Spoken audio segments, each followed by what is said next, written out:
Whispered melodies and tales में आपका स्वागत है और मैं हूं आपका दोस्त और इस चैनल का सूत्रधार देवव्रत मजूमदार। चलिए कहानी शुरू करते हैं। रहस्यमयी भैरवनाथ मुखर्जी।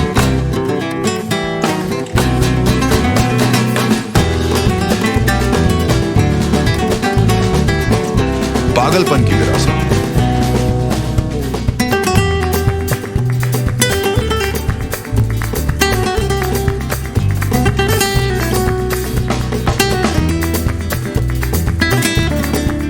अध्याय 4, नाम बड़े और दर्शन छोटे।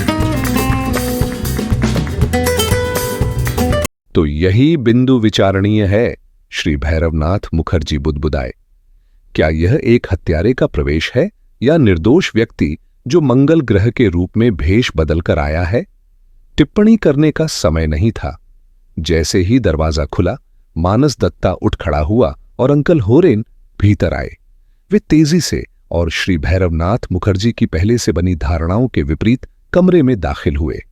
श्री होरेन देव बर्मन एक ठिगने गोल मटोल से व्यक्ति थे, जिन्होंने पुराने ढंग का डिनर जैकेट पहन रखा था। उम्र लगभग 55 साल, गुलाबी चेहरा, चमकीली लालची नीली आंखें, पीले सफेद बाल और मूंछें कुछ कुछ सैन्य अंदाज में। हालांकि अपेक्षित प्रभाव वे हासिल नहीं कर पा रहे थे। उनके हाथ मोटे और उंगलियां भारी भरकम थीं और चौकोर अगली नोक वाले ग्लासे जूतों में उनके पैर उनकी आत्मसंतुष्ट शख्सियत को और भी उभार रहे थे। वह तेज कदमों से कमरे में आए, मानस दत्ता से हाथ मिलाया और फिर भैरवनाथ मुखर्जी की ओर देखने लगे, जो खड़े हो चुके थे। छोटी नीली आंखों में स्वागत की चमक थी, जो अगले ही क्षण युवा को देखते ही अचरज में बदल गई। अनायास ही उन्होंने काले चौड़े रिबन से लटके अपने पिंस नेज चश्मा पहन लिए। मानस दत्ता ने परिचय करवाया और बूढ़े व्यक्ति का आश्चर्य और बढ़ गया। भैरवनाथ मुखर्जी, उन्होंने कहा। भैरवनाथ मुखर्जी? क्या वही? आह, भैरवनाथ मुखर्जी? परिवार का ही एक सदस्य शायद, उस युवक ने मूर्खतापूर्ण अंदाज में कहा। श्री देव बर्मन ने जरूरत से ज्यादा जोर से खांसते हुए कहा, हाउ डू यू डू, और हाथ बढ़ा दिया। फिर वे मानस दत्ता की ओर मुड़े। तुम्हारी वह प्यारी लड़की जोईता अभी आई थी, उन्होंने जोर से कहा। मुझे? अरे, उससे पता चला कि तुम आज शाम घर पर मिल सकते हो, इसलिए। अरे, मैं मिलने चला आया। शुक्रिया मेरे लड़के। वे उस कुर्सी पर ढस गए जिसे मानस दत्ता ने उनके लिए खींचा था, और भैरवनाथ मुखर्जी, जो शिष्टता से दरवाजे की ओर बढ़ रहे थे, को ऊंची आवाज में रोकते हुए बोले, नहीं नहीं, आप मत जाइए जनाब। छिपाने के लिए कुछ नहीं है। मैं मानस दत्ता से इस गलीज कांड के बारे में बातचीत करने आया हूं। उनकी वाणी में जो अकड़ थी, वह किसी और परिस्थिति में हास्यास्पद लगती, पर उनकी नीली आंखों के पीछे भय साफ झलक रहा था। वे कुछ दयनीय, गरमाए हुए बूढ़े आदमी लग रहे थे, जो प्रोवर्बियल मेंढक की तरह फूंफकार रहे थे। यह बुरा मामला है मेरे लड़के मानस दत्ता, उन्होंने आगे कहा जब सब फिर से बैठ गए। मानस दत्ता बीच में ऊंची कुर्सी पर बैठे थे और फिर उनके पैरों के पास। बहुत बुरा मामला। हमें अच्छे दिमागों की जरूरत होगी ताकि हम इससे निकल सकें और पूरे झिल्ले की चुगली न बने।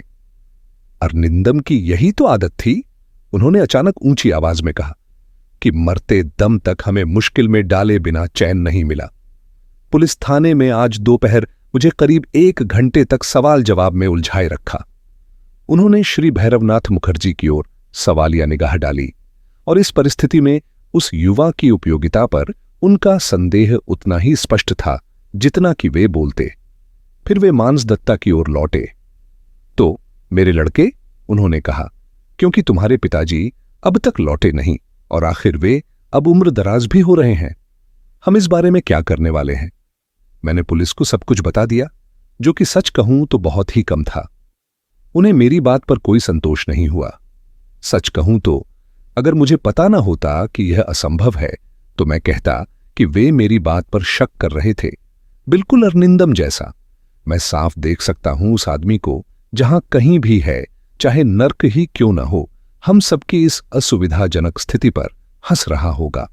मानस दत्ता दोनों पुरुषों के बीच रहे वैमनस्य की इस साफ स्वीकारोक्ति से हतप्रभ होकर चेतावनी भरी खांसी खंखार उठे पर अंकल होरेन अपने कहे पर टिके रहे। मुझे नहीं पता कि तुमने अरे इस श्री भैरवनाथ मुखर्जी को वह बात बताई जो मैंने आज दोपहर तुम्हें घर पर बताई थी, अरनिंदम के उस बेवकूफी भरे फैसले के बारे में कि वह मंदिर से पैदल ही लौटेगा। मैं पीछे अटका रह गया था। बरामदे में एक परिचित मिस बबीता, बहुत खूबसूरत लड़की, से बातें करते हुए, और जब बाहर आया तो उसने गाड़ी पहले ही भेज दी थी। नहीं तो मैं जरूर जिद करता कि उसे कार से लिवा लूं और फिर यह सारा झंझट ही न होता। हालांकि पुलिस क्यों मानती है कि घटना उसी समय हुई, मैं नहीं जानता। कोई सबूत तो नहीं है इस बात का, पर जैसा कि मैंने कहा, तुम जानते ही हो उस बहस की जो मेरी उससे हुई थी।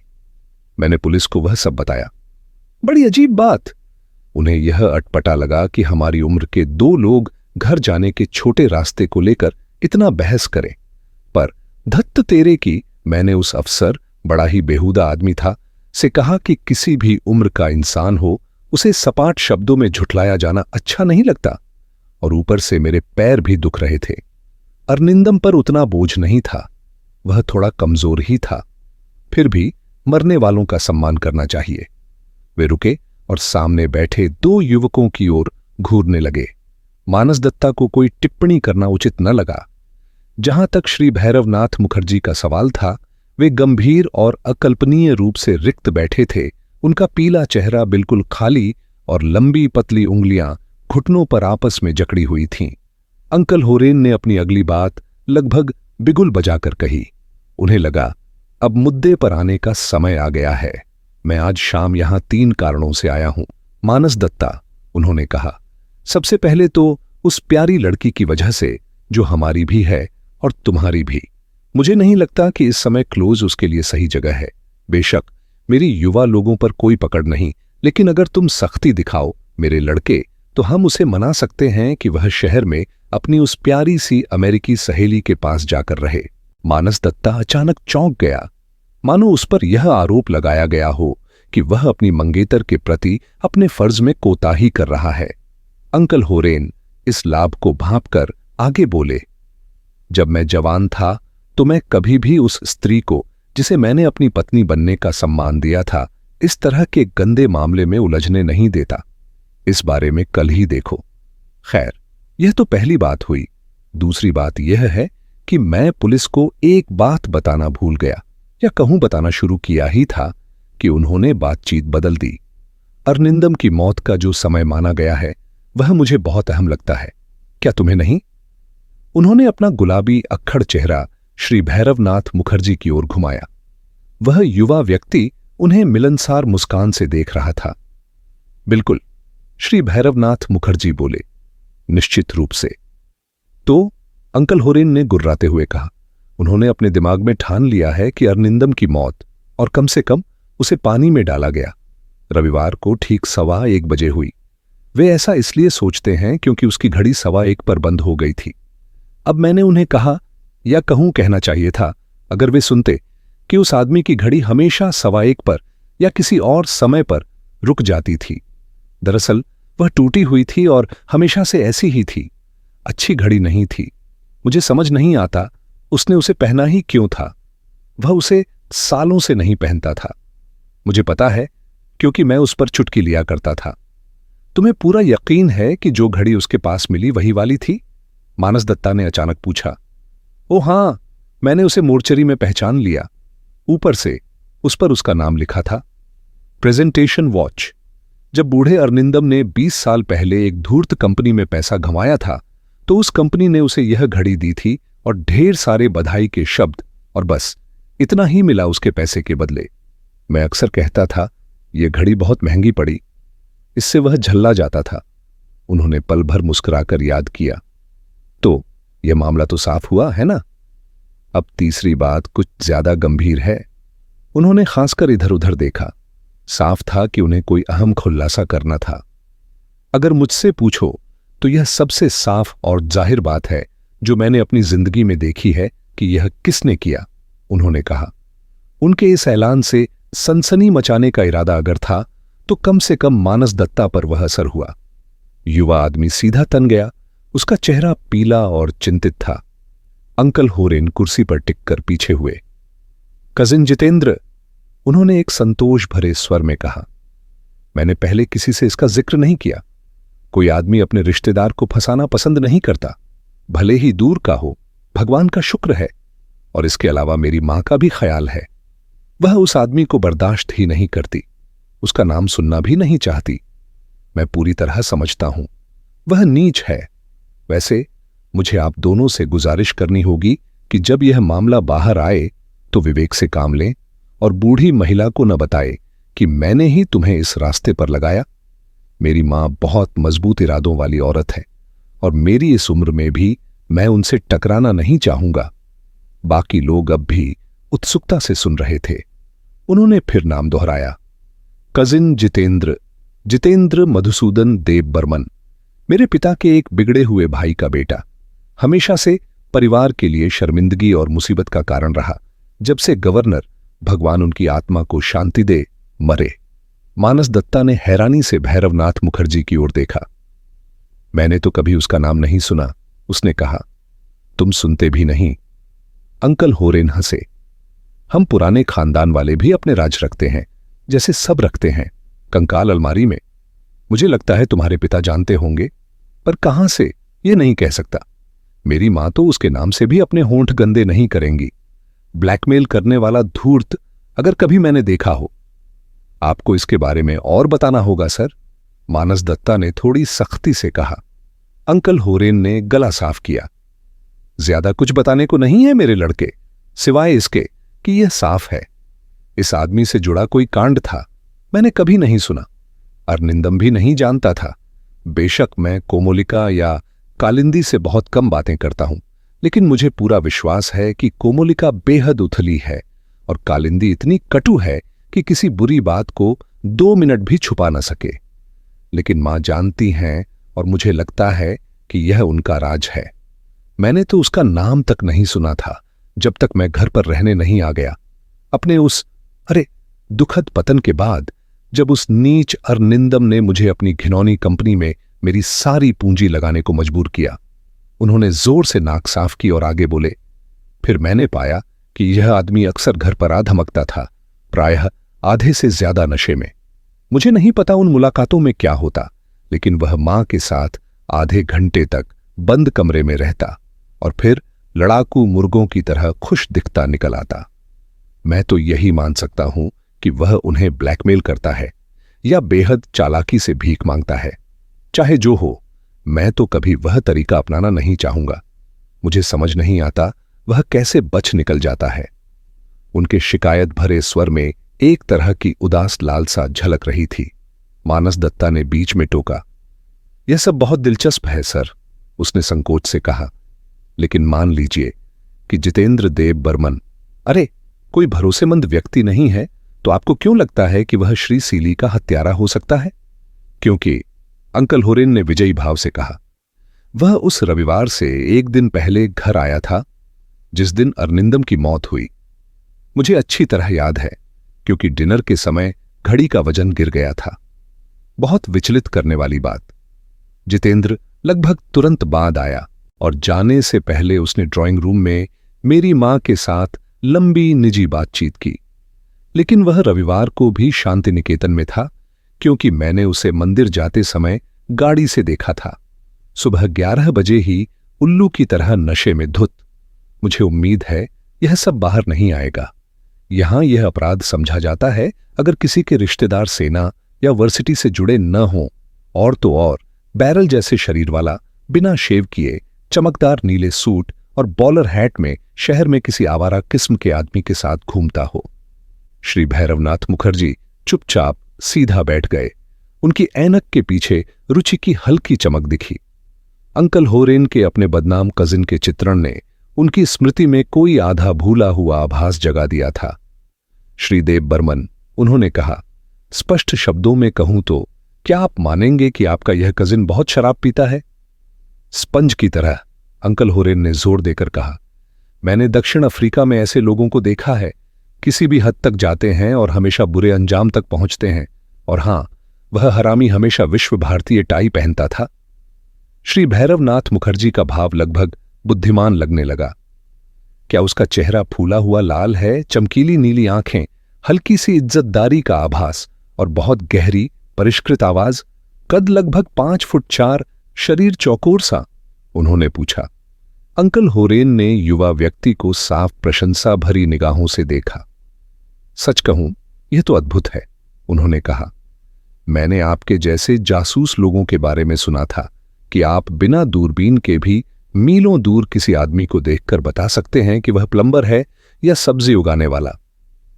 हां, यही है जितेंद्र देव बर्मन का पूरा चित्र, खासकर वह हल्की इज्जतदारी का आभास, लेकिन वह भ्रामक है, बहुत भ्रामक।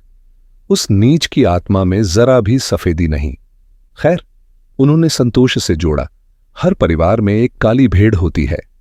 श्री भैरवनाथ मुखर्जी ने चालाकी से मानस दत्ता की ओर देखा। वह युवक इतना हक्का बक्का था कि भैरवनाथ मुखर्जी के पास इस कथित दिव्य ज्ञान की व्याख्या करने का दिल नहीं हुआ। इसके बजाय उन्होंने संतुष्ट भाव से मुस्कुराया। यह साफ था कि रोमांचकारी अभियानों के स्पेशलिस्ट श्री भैरवनाथ मुखर्जी की प्रतिष्ठा सबकी नजरों में बढ़ गई थी, बल्कि अंकल होरेन तो अब कुछ विचलित हो गए। आपसे कुछ छूटता नहीं सर, उन्होंने लगभग चिंतित स्वर में कहा। हर जगह जासूस। यह वाक्य श्री भैरवनाथ मुखर्जी के होंठों पर आया, पर उन्होंने रोक लिया। क्या इस जितेंद्र देव बर्मन को उस दिन के बाद से शांति निकेतन में किसी ने देखा है? उन्होंने पूछा। अंकल होरेन कुर्सी पर आगे झुके और नाटकीय ढंग से घोषणा की। नहीं, उस नीच का कोई नामोनिशान नहीं। बेशक, उन्होंने संदेह से कहा, मुझे कोई मकसद नहीं दिखता। मुझे समझ नहीं आता कि वह अरनिंदम को क्यों मारे, उतना ही जितना कि हम में से कोई और। सच कहूं तो मुझे यह भी नहीं समझ आता कि कोई क्यों अरनिंदम को मारे, सिवाय इसके कि कोई उसकी शक्ल बर्दाश्त न कर पाए। और अगर यही मकसद है तो कोई भी यह काम कर सकता था। कोई उसकी शक्ल बर्दाश्त नहीं कर सकता था। बड़ा ही अप्रिय, झगड़ालू आदमी था अरनिंदम। मैं 35 साल पहले विश्व भारती में उसके साथ था।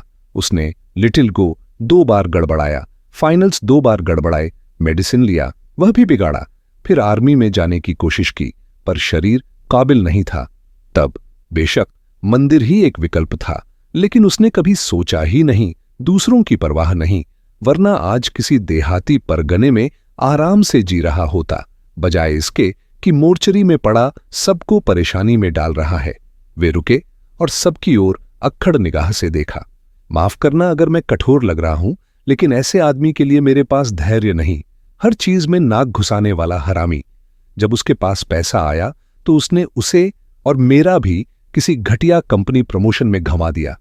इतनी बुरी तरह बिगाड़ा कि हाथ में बस एक प्रेजेंटेशन वॉच बची, और अब वही शायद पहले से ज्यादा मुसीबत खड़ी करने जा रही है। वे खड़े हो गए। तो मैंने अपनी बात कह दी। मानस दत्ता, अगर तुम्हें ठीक लगे तो यह जानकारी पुलिस को दे देना, क्योंकि मैं बूढ़ी महिला को परेशान नहीं करना चाहता, परिवार की बातें उगलकर। मुझे लगता है तुम कल घर आओगे, और आप भी सर। वे भैरवनाथ मुखर्जी की ओर मुड़े। हाथ मिलाते समय उन्होंने कुछ बेढंगे, जरा रुखे लेकिन ऊंचे कुल वाले के ढंग से उस युवा अजनबी को तसल्ली देने की कोशिश की, जिसकी अभी अभी उन्होंने चमत्कारिक क्षमता देखी थी, ताकि अगर अब तक ध्यान की कमी रही हो तो उसकी भरपाई हो सके। जानते हो, जब मैं पहली बार अंदर आया था तो थोड़ा चौंक गया था। मुझे समझ नहीं आया था कि आप अरे किसी तरह के भेष में हैं, और जब तक आपने वह वास्तव में अद्भुत तर्क शक्ति का प्रदर्शन नहीं किया, तब तक मैं समझ नहीं पाया था कि आप लोग कितने बड़े वैज्ञानिक हैं। मानस दत्ता ने उसे दूसरी ओर पहुंचाया, और जाते जाते उसने उस युवक को बाजू से पकड़कर फुसफुसाते हुए कहा, कभी मैं तुमसे मिलने आऊंगा मेरे लड़के। एक छोटा सा काम है जो तुमसे करवाना है। अभी नहीं। जब मानस दत्ता अध्ययन कक्ष में लौटा तो उसने भैरवनाथ मुखर्जी और फिन को आग की ओर देखते पाया। दोनों ही लगभग एक सी आलसी उत्सुकता में डूबे हुए। तो उसने समूह में शामिल होते हुए कहा, भगवान का शुक्र है कजिन जितेंद्र के लिए। यह तो तुम्हारा काफी अच्छा अनुमान था भैरवनाथ मुखर्जी। तुमने यह कैसे किया? मुख्यतः खगोल शास्त्र, श्री भैरवनाथ मुखर्जी ने शांत स्वर में कहा। सही विज्ञापन से कोई भी प्रसिद्ध हो सकता है, क्यों मूर्ख सा दिखते रहना? मुझे तुम्हारा पिता बनने दो। मैंने उस आदमी को एक बार देखा था। उसका होरेन से गहरा पारिवारिक साम्य था। तभी मैंने उसे बूढ़े की दी हुई विवरण से जोड़ लिया। मानस दत्ता ने उत्सुकता से देखा, लेकिन भैरवनाथ मुखर्जी ने उस दोपहर कोलकाता के आंगन में हुई घटना का जिक्र बिल्कुल नहीं किया। इसके बजाय उसने एक प्रश्न किया, क्या तुमने पहले कजिन जितेंद्र के बारे में सुना था? मानस दत्ता झिझका। मुझे पता था कि कोई है, उसने अनिश्चित स्वर में कहा। असल में मैंने जोईता से सुना था। श्री भैरवनाथ मुखर्जी ने उसे गहराई से देखा। वह नाजुक जमीन पर था। वैसे कोई कारण कि जोईता इस आदमी को इससे दूर रखना चाहती हो? उसने सहजता से पूछा। मानस दत्ता चौंका। मुझे नहीं लगता, उसने कहा। क्यों? मुझे तो नहीं लगता कि उसने जीवन में उससे आधा दर्जन शब्द भी बोले होंगे। उसने राहत की सांस ली। छोटी दया के लिए भी मैं आभारी हूं, उसने कहा। होरेन और सीली में कोई प्रेम नहीं था, जैसा कि तुमने देखा, लेकिन अब यह बुरा आदमी ऐसे सामने आ गया है तो इससे होरेन पर से तो शक हट जाता है ना?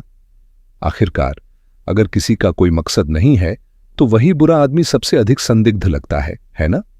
मान लो कि आदत ही असली मायने रखती है, श्री भैरवनाथ मुखर्जी ने कहा, अचानक फिन से हाथ मिलाते हुए, जिसने मानो उसी क्षण ऐसा करने की तीव्र इच्छा महसूस की हो।